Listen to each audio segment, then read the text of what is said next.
For the sake of time, to our third, last but not least, that's Alicia Moreno. She's a professor in environment and regional trade agreements at the faculties of law and economic sciences at the University of Buenos Aires in Argentina. Alicia, I have a question and a half. The first one is, as the next generation needs to be equipped with the necessary green skills, how can universities scale up their green skills, and align curricula for transformative green jobs and market? And if you can talk a little bit about how can we foster collaboration with youth in this regard? Over to you. Thank you so much for the invitation, Adriana, especially for her great job pushing this agenda. Two first challenges. First, communication. Do we all know what is green skills and necessary green skills are the same for the Global South, for the North? No. So this communication is necessarily to be pushed. I know UNEP is working on innovation and communication. It is in the strategy, the UNEP strategy I read, and so it's very important to tackle this challenge. The other challenge, to be short, is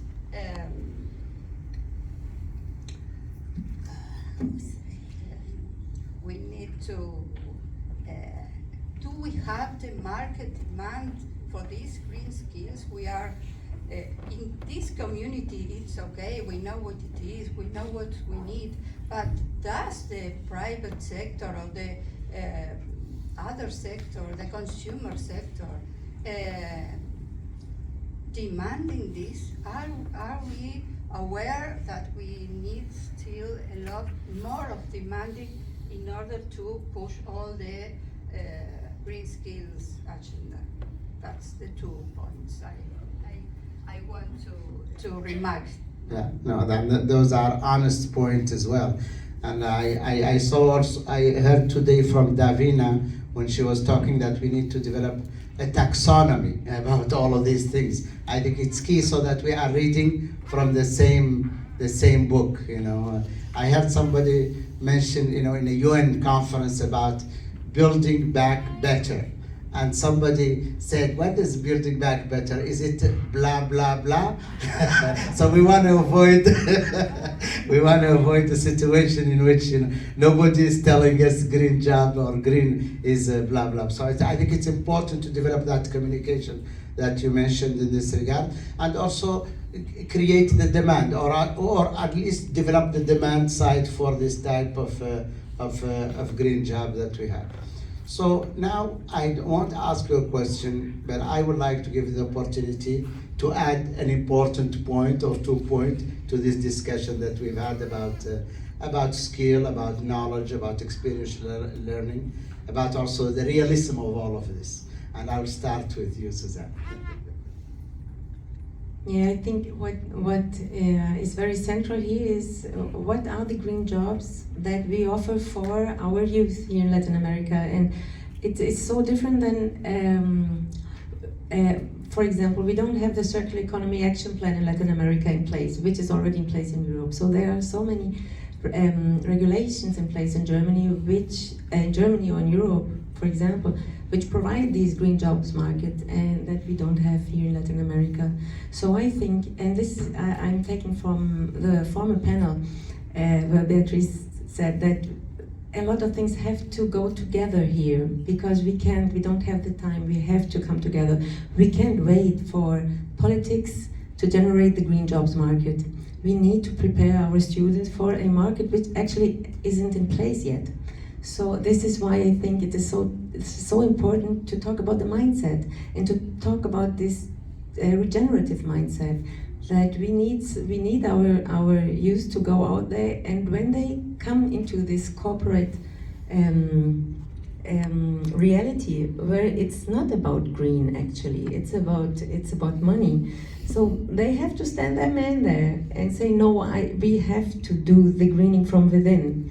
I think this is something that we in the global south we have to face, and this is very difficult, but it's our reality and it has to go together because we can't wait.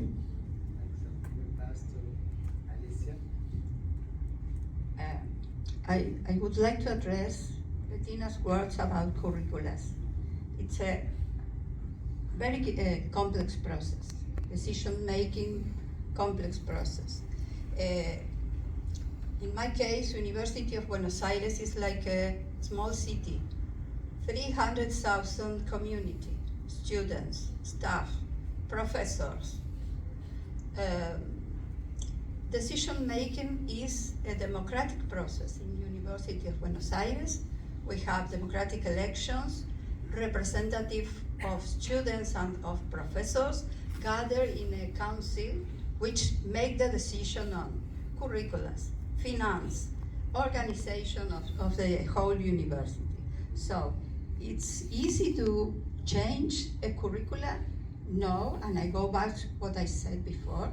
If there is not a clear demand on that, engineers, lawyers, no talk, will be okay. When it is necessary, we'll do it. So it's difficult. Thank you very Yes. much. Aulia? So, in line with what Susan said, and it is our job to make the young have enough literacy about the greens, right? So, actually, in our case, most of the volunteers come to Garda Pangan. They have no idea about what is food waste, what is food loss, and while they join our program to rescuing the food surplus and distributing to the food insecure community, they help us to deliver the message of the food surplus. They also have the ability to learn about environment while they have no idea about it, and they have no background about it too. And then the important point is like now they become our agent of change because they help us to disseminate the awareness of the food waste and food loss.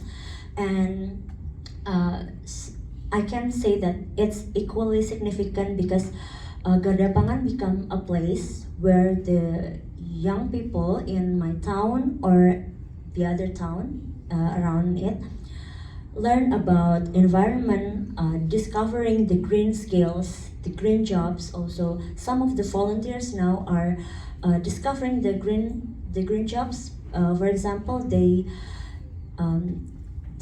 join research about how to count the food loss and waste in some place in Indonesia, and also